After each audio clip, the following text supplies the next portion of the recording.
ஓம் சாந்தி. எல்லோரும் சந்தோஷமா இருக்கிறீங்களா? ஆனா இன்றைய செய்தி கண்டிப்பா சந்தோஷப்படக்கூடிய செய்தி கிடையாது. ஏன்னா தமிழ்நாடு, பாண்டிச்சேரி, ஏன் ஒட்டுமொத்த இந்தியாவே இன்னைக்கு ஒரே ஒரு சம்பவத்தினால பத்தி எரியுது. பாண்டிச்சேரியில ஒரு 9 வயது சிறுமி, வெறும் 5வது படிக்கிற சிறுமி திடீர்னு காணோம் அப்படின்னு அவங்க அப்பா அம்மா போலீஸ் ஸ்டேஷன்ல கம்ப்ளைண்ட் கொடுக்கறாங்க. ஒரு 4 நாள் ஆகுது. அதுக்கப்புறம் சிசிடிவி கேமரா பார்க்கும் பொழுது அந்த குழந்தை அவங்க வீட்டு வாசலை கடந்து போறது மட்டும்தான் சிசிடிவில வந்திருக்குது. அப்படின்னா அந்த வீட்டை தாண்டி பெருசா எங்கேயும் போயிருக்க மாட்டாங்கன்ற முடிவுக்கு போலீஸ் வராங்க. மக்களும் ரொம்ப போராட்டம் பண்றாங்க.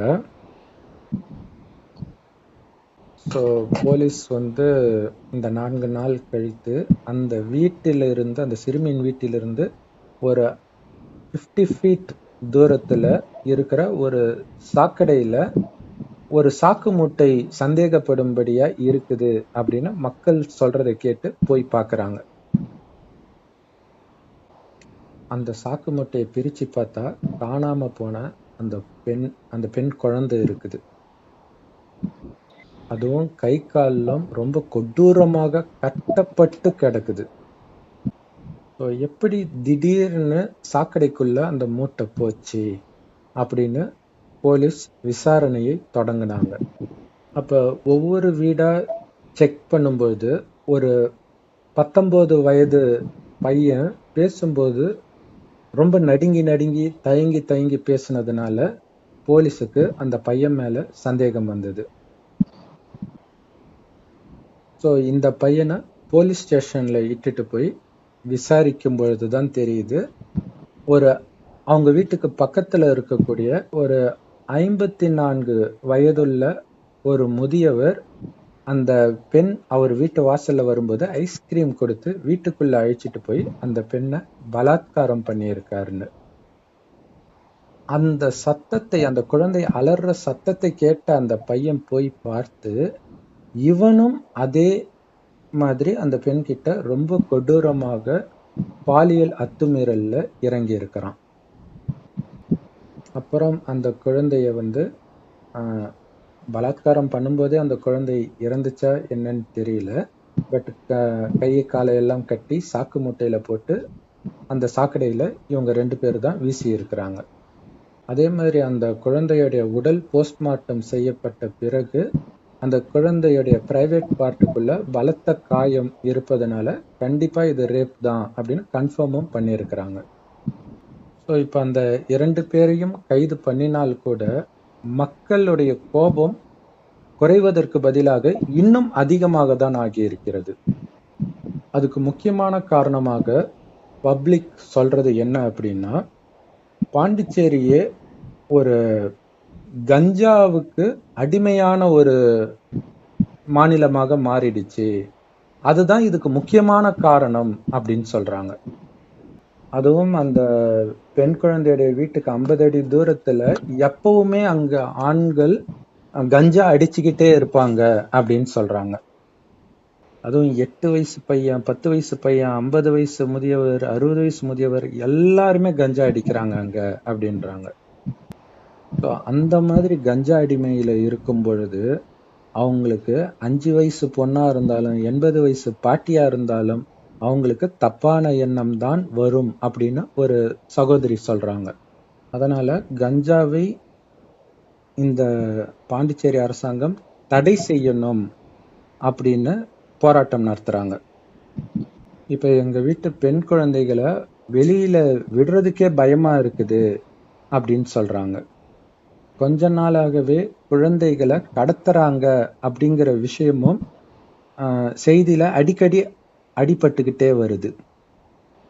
ஏற்கனவே பீதியில இருந்த மக்களுக்கு இந்த குழந்தை கொடூரமான முறையில் கற்பழிக்கப்பட்டு கொல்லப்பட்டது இன்னும் பயத்தை அதிகரிக்குது.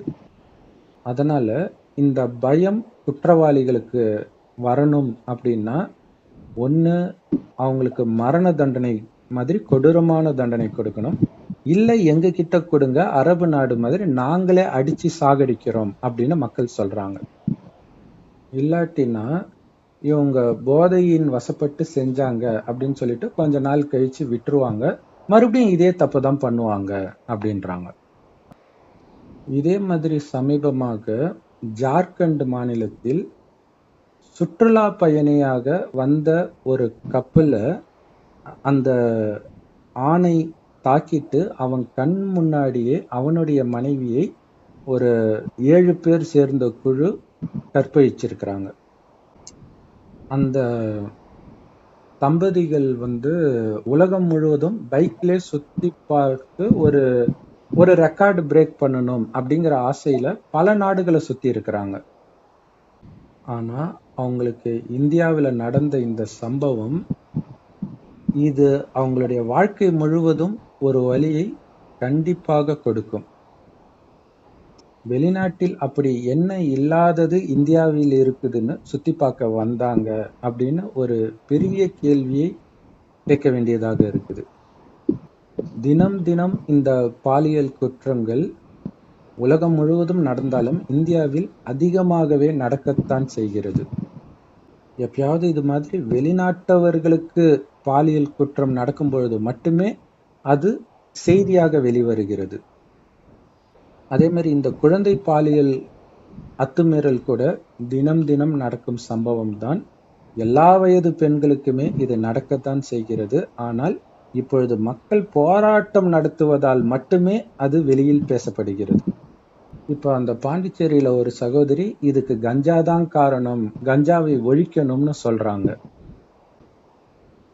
ஆனா எங்களுக்கு என்ன பெரிய ஆச்சரியம்னா, இதுக்கு காரணம் கஞ்சாவா அல்லது காமமா?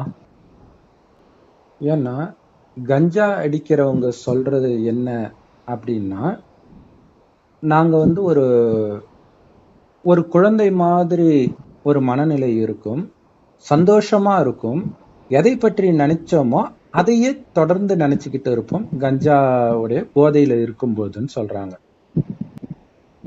குறிப்பாக ஆல்கஹால் போன்ற எந்த போதையில் இருந்தாலும் அந்த நேரம் மனதில் என்ன நினைக்கிறார்களோ அதை அப்படியே செய்து விடுவார்கள்.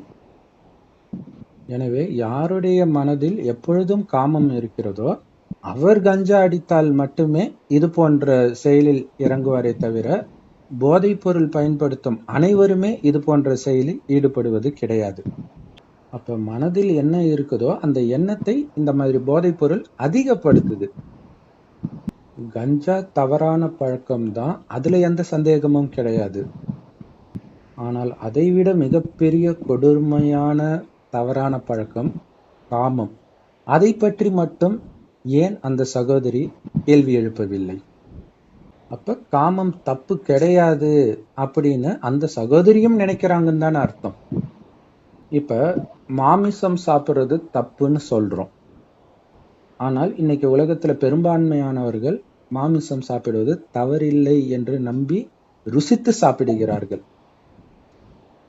இப்ப மாமிசம் சாப்பிடுபவர்கள் எந்த விலங்கின் மாமிசத்தை சாப்பிடுறாங்களோ அந்த விலங்குடைய இளம் கறியைத்தான் சாப்பிட விரும்புவார்கள்.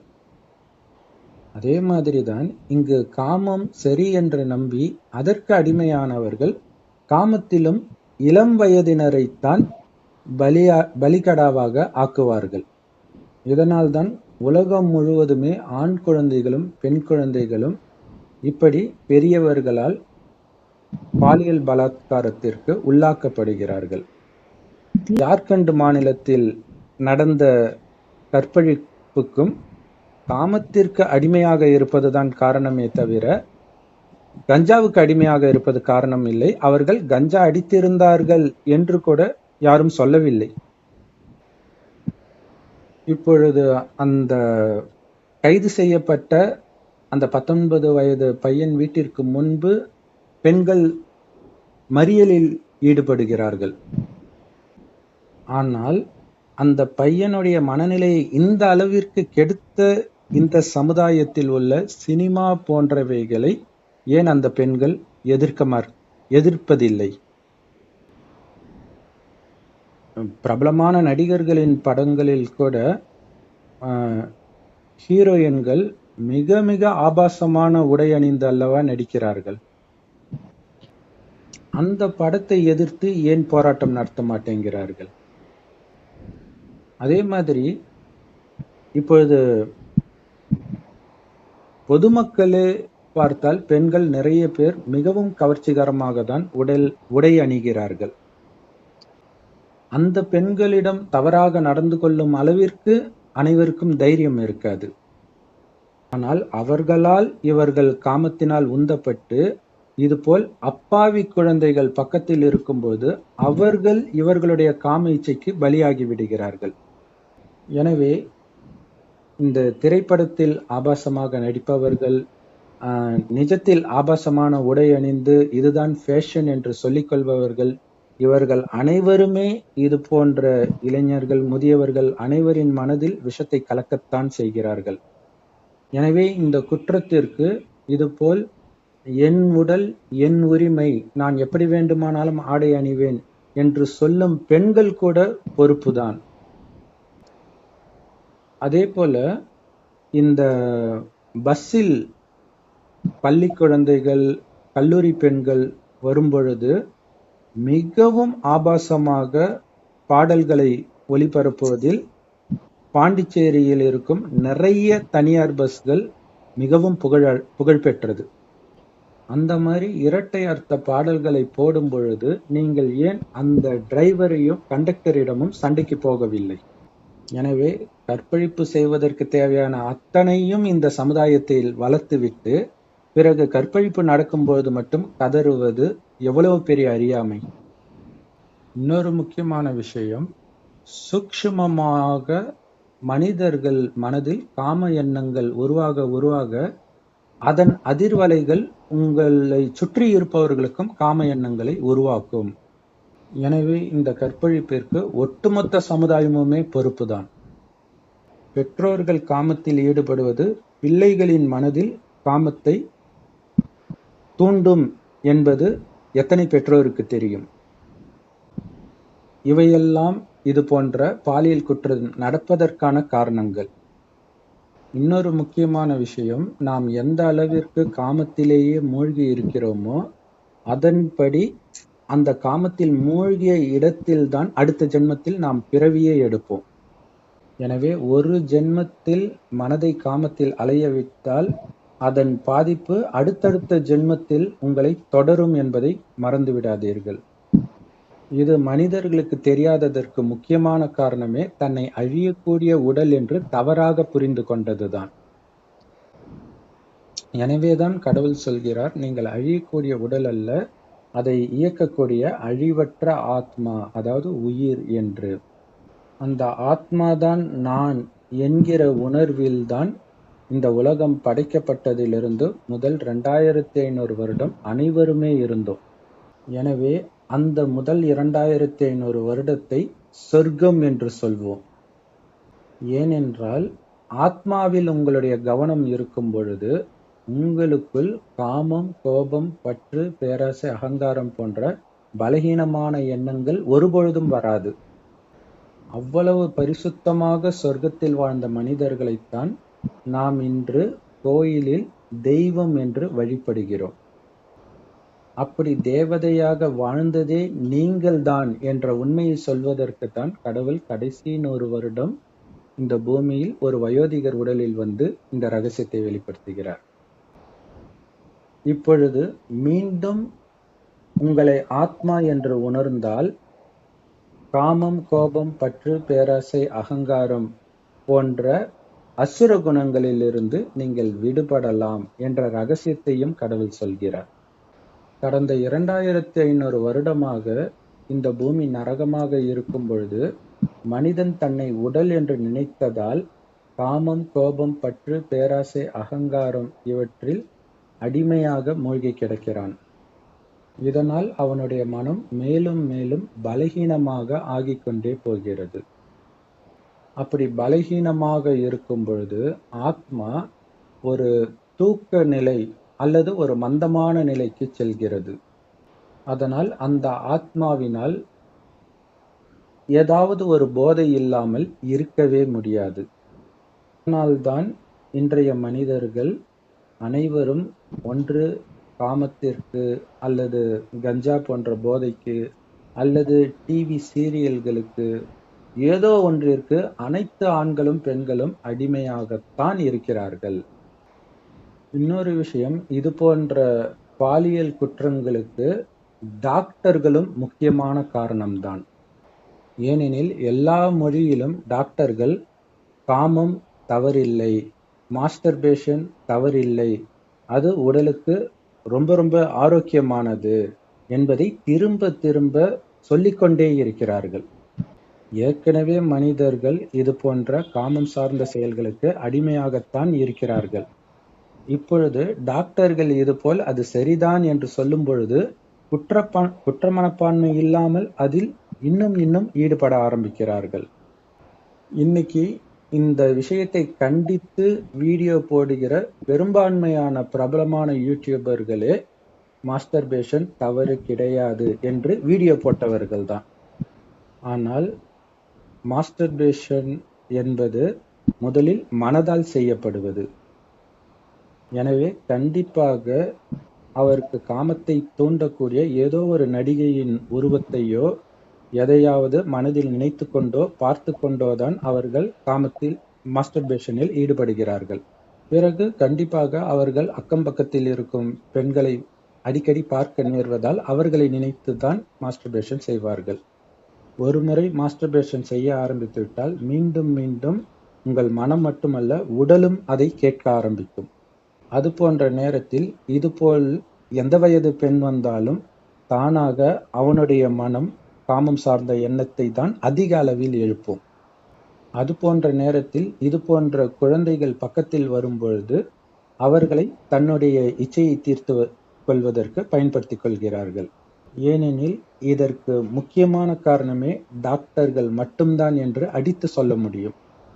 ஏனென்றால் இயற்கையாகவே ஆண்களோ பெண்களோ மாஸ்டர்பேஷனில் ஈடுபடும் பொழுது கண்டிப்பாக அவர்களுக்கு குற்ற மனப்பான்மை தானாகவே வரும்.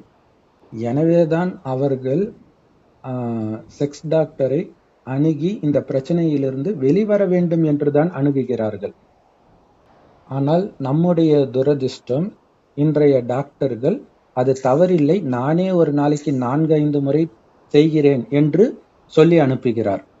எனவே மாஸ்டர்பேஷனுக்கு அடிமையானவர்கள் தான் இது போன்ற ரேப்புகளை கண்டிப்பாக செய்வார்கள். ஆனால் டாக்டர்கள் என்ன சொல்கிறார்கள்? ரேப் செய்வதற்கு ஒரு ஆல்டர்னேட்டிவாக மாஸ்டர்பேஷன் செய்து கொள்ளலாம் என்று சொல்கிறார்கள். கண்டிப்பாக அனைத்து ரேபிஸ்டுகளும் மாஸ்டர்பேஷன் அடிக்டாகத்தான் இருப்பார்கள். எனவே இப்பொழுது பெரும்பான்மையானவர்கள் மாஸ்டர்பேஷனுக்கு அடிக்டாக இருக்கிறார்கள் என்பது நிதர்சனமான உண்மை. எப்படி ஆல்கஹாலிலிருந்து வெளியேறுவது படிப்படியாகத்தான் முடியுமோ அதே போல்தான் இந்த பழக்கத்திலிருந்து வெளிவருவதற்கும் படிப்படியாகத்தான் வெளியில் வருவார்கள். அதில் முதல் படி இது தவறு என்று உணர்வது. இரண்டாவது ஸ்டெப்பு இதிலிருந்து கண்டிப்பாக நான் வந்து விடுவேன் என்று தைரியம் வைப்பது. அடுத்தது இதுவரை உங்களுக்கு எதையெல்லாம் பார்த்து நினைத்து மாஸ்டர்பேஷன் செய்தீர்களோ அதையெல்லாம் உங்கள் வாழ்க்கையிலிருந்து கட் செய்ய வேண்டும். ஆபாச படங்களை பார்த்தல், நண்பர்களோடு ஆபாசமாக பேசுதல், இது போன்ற விஷயங்களிலிருந்து உங்களை வலுக்கட்டாயமாக வெளியேற்றிக் கொள்ள வேண்டும். அதேபோல் ஏற்கனவே மாஸ்டர்பேஷனுக்கு அடிக்டாக இருக்கும் காரணத்தினால் மீண்டும் உங்களுடைய உடல் அந்த காமத்தின் உணர்வை தூண்டத்தான் செய்யும். ஆனால் என்ன ஆனாலும் நான் மாஸ்டர்பேஷன் செய்ய போவதில்லை என்று உறுதியாக இருந்து உங்களுடைய கவனத்தை வேறு ஆக்கப்பூர்வமான விஷயத்தில் செலுத்துங்கள். 3வது நாட்களுக்கு பிறகு உங்களுக்கு கொஞ்சம் கூட உடல் அளவு காம உணர்வு தானாக தூண்டப்படாததை கண்டு நீங்களே ஆச்சரியப்படுவீர்கள். அப்பொழுதுதான் பசி தாகம் போல் காமம் இயற்கை என்று நான் நம்பியது மிகப்பெரிய தவறு என்பதை நீங்கள் உணர்வீர்கள். இப்பொழுது உங்கள் மனதில் இருக்கும் காமத்தை வெளியேற்ற வேண்டும். அதுதான் மிகப்பெரிய சவாலே. ஏனெனில் சிறு வயதிலிருந்தே அழகான ஆணை பார்ப்பது, அழகான பெண்ணை பார்ப்பது தவறல்ல என்பது நம் மனதில் ஆழமாக பதிந்து விட்டது. ஆனால் இன்று கற்பழிக்கும் வரை வந்த குற்றவாளிகள் அனைவரின் முதல் பிள்ளையார் சுழி இப்படி பார்க்க ஆரம்பித்ததுதான். முதலில் முகத்தை பார்க்க ஆரம்பித்த பழக்கம்தான் பிறகு உடலை பார்க்க ஆரம்பித்தது. எனவேதான் கடவுள் சொல்கிறார், நீங்கள் உடலையும் பார்க்க வேண்டாம், முகத்தையும் பார்க்க வேண்டாம், புருவ மத்தியில் ஜொலித்துக் கொண்டிருக்கும் அந்த உயிரை, ஆத்மாவை மட்டும் பாருங்கள் என்று. ஆனால் இதில் ஆரம்பத்தில் மிகப்பெரிய போராட்டமாக இருக்கும் என்பது மறுக்க முடியாத உண்மையே. ஆனாலும் இதில் நீங்கள் கொஞ்சம் கூட தைரியம் இழக்கக்கூடாது, நம்பிக்கை இழக்கக்கூடாது. உண்மையில் இதுதான் உண்மையான தைரியம். ஏனெனில் ஒவ்வொரு முறையும் அழகான நபர் உங்கள் முன் வரும்பொழுதெல்லாம், இந்த ஒரு முறை மட்டும் நான் பார்த்தால் என்ன என்று உங்கள் மனம் உங்களை ஏமாற்ற முயற்சிக்கும். எனவே நிஜத்தில் ஒரு நபர் வந்தாலும் சரி, அல்லது நீங்கள் யூடியூப் போன்ற வீடியோக்களில் பார்த்தாலும் சரி, உங்களுடைய கவனம் புருவ மத்தியில் இருக்கும் ஆத்மாவில் மட்டுமே இருக்க வேண்டும். இதை முதலில் உங்கள் வீட்டில் இருப்பவர்களை வைத்து பயிற்சி செய்வது ரொம்ப நல்லது. ஒருவர் உங்களிடம் 5 நிமிடம் பேசிக் கொண்டிருக்கிறார் என்றால் 5 நிமிடமும் அந்த ஆத்மாதான் வாய் வழியாக பேசுகிறது என்று உங்கள் மனக்கண்ணால் அந்த ஒளிப்புள்ளியை மட்டும் பார்க்கும் முயற்சி செய்து கொண்டே இருங்கள். அப்பொழுது இதுவரை அனுபவிக்காத ஒரு மெல்லிய ஆனந்தம் நிரந்தரமாக உங்களுக்கு அனுபவமாவது உங்களால் உணர முடியும். அதேபோல் அந்த ஆத்மா என்னுடைய சகோதர ஆத்மா என்று பாருங்கள். அது ஆணாக இருந்தாலும் சரி, பெண்ணாக இருந்தாலும் சரி, நீங்கள் அவர்களை சகோதர ஆத்மாவாக மட்டுமே பார்க்க வேண்டும். ஏனெனில் நாம் அனைவரும் கடவுளின் குழந்தைகள். அப்படி என்றால் என் அப்பாவின் குழந்தை எனக்கு சகோதரனாகத்தானே இருக்க முடியும். என்னுடைய அப்பா சிவபெருமானுக்கு உடல் கிடையாது. அவர் ஒளிப்புள்ளியான ஆத்மாவாகவே இருக்கிறார். நம்மை போலவே அவரும் ஒரு ஆத்மாதான். ஆனால் நம்மை போல் தாயின் கர்ப்பத்தில் குழந்தையாக அவர் ஒருபோதும் பிறப்பதில்லை. அதனால்தான் அவருக்கு லிங்க ரூபத்தில், அதாவது ஆத்ம ரூபத்தில் நாம் பூஜை செய்கிறோம். எனவே என் தந்தை எப்படி உடலற்ற ஆத்மாவோ அதே போல் நானும் உடலற்ற ஆத்மா, என் சகோதரனும் உடலற்ற ஆத்மா, என் சகோதரியும் உடலற்ற ஆத்மா என்றே ஒவ்வொருவரையும் நீங்கள் பார்க்க வேண்டும். இது இல்லாமல் எவ்வளவு முடியுமோ அவ்வளவு நேரம் கடவுளை செம்பொன் நிறமான ஒளி உலகத்தில் நட்சத்திரம் போல் மனதால் நினைவு செய்து கொண்டே இருக்க வேண்டும்.